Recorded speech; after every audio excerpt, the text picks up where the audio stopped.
U yigit bir boy insonni qo'yini boqar ekan, kasb shu. Kelishilgan 5 dirham. 5 dirham evaziga qo'yini boqib berar ekan. Bir qancha muddat boqibdi. Qo'ylari soni ko'payibdi. Kunlar kelib, haligi qo'y egasi boy aytibdiki, tezda qo'ylarimni sot, pulni jamla.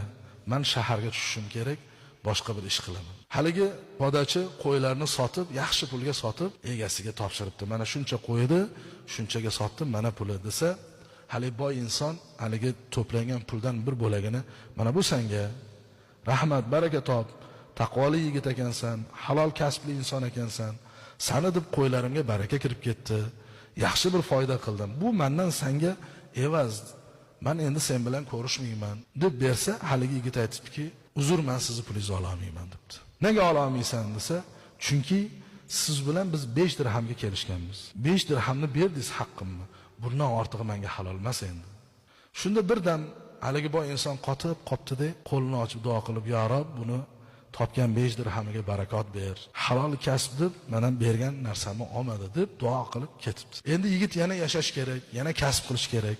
Boshqa bir ovulga, qishloqqa boribdi. Qarasa, bir bashang kiyingan, chiroyli, qimmat kiyim kiygan insonni, tijoratchini atrofida ko'p odamlar yig'ilib turgan ekan. Hali yigit boribdi-da, odamlardan so'rabdi, "Kim bu odam?" desa, bu halol tijoratchi. İnsanlar bilan sherikchilikka ish qiladi. İnsanlardan pul oladi, borib tijorat qilib, insonlarga aytgan narsasini olib kelib beradi. Hamma ishonadi. Shunaqa bir solih inson deb tavsiflashibdi. Hali yigit bir pas o'ylab turib, hamma ketgandan keyin boyi oldiga borib, aytibdiki tijoratchiga, "Mani 5 dirham pulim bor. Arzimagan pul endi 5 dirham. Shu 5 dirhamimni iltimos, sheriklik deb qabul qiling deb, mana shu pulimni evaziga tijorat qiling, foydasiga menga bir manfaatli narsa olib kelib bering." Endi u odam 5 dirham u uchun hech narsa emas. Lekin qarasa yuzidan pok, halol, Xudodan qo'rqadigan bir yigit ekan. Xo'p debdi-da, haligini 5 dirham pulini oldi. Tijorat bilan safarga chiqib, tijorat qilibdi. İnsonlardan olgan sherikchilik pullariga ular so'ragan narsalarni olibdi. Qarasa kissasida hali yigiti 5 dirham puli qolgan endi. Shu bilan yo'lda ketayotsa, bir semiz kaklikni ushab turgan bir odam sotaman deb turgan ekan. Keyin endi shu quruq bo'lmasin, shunga shu kaklikni olib borib beraman. Tijorat bo'lmadi endi deb 5 dirhamga hali kaklikni sotib olibdi. Kaklik nihoyatda semiz ekan. Ko'p don yegandan don yetkazib bera olmayapman deb egasi sotib otgan ekan. Hali kaklikni olib ushab qishloqdan chiqib boshqa qishloqqa kirsa, odamlar jamlanib turgan ekan. Qarasa tijoratchining qo'lida kaklik bor. Shartda borib ushashdi-da, aytishibdiki, "Shu kakligingni sotasanmi?" debdi. "Nima qilasizlar bu kaklikni?" desa, "Bizda nihoyatda sichqon ko'payib ketdi. Biz hatto shu kakligingning og'irligicha tilla berishga rozimiz. O'zimizga ham, dunyomizga ham, ekinlarimizga ham zarar beryapti. Zora shularni ko'rsa-yu, sichqonlar kamaysa, yo'q bo'lsa" desa, haligi inson o'ylab qopti. "Xo'p, nima berasizlar evaziga?"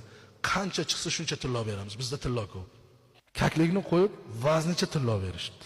Endi u tijoratga pulini ko'paytirib kelaman degan u. Keyin kepti o'z yurtiga, kelsa hammasiga berib, qarasa haligi faqir yigit kutib turibdi. "Ke" debdi-da, quchoqlab bag'riga bosib, "Sen haqiqatda halol pok inson ekansan. Alloh taolo sening 5 dirhamingni 5 kilo tillaga almashtirdi. Qanday qilib? Sen uchun bir kaklik oldim. Yo'ldan chiqib kakligingni 5 kilo tillaga alishtirishdi. Mana bu seni haqqingda 5 kilo tilla bergan ekan." Qarang, azizlar, halollik, kasbda halollik, haromdan uzoq bo'lishlik tijoratimizga baraka bersa beradiki, ziyon bermaydi. Yo moddiy oshishi mumkin, yoki ma'naviy oshishi mumkin. Endi qo'ylarni xarid qilish uchun tong saharda hayvon bozoriga borish shart emas. Shunchaki O'zbekistondagi eng katta O'zbekiston qo'y bozori Telegram kanaliga obuna bo'ling. Istagingizdagi qo'ylarni oson toping va arzon sotib oling. Kanal silkasi profilda. Hoziroq o'tib obuna bo'ling.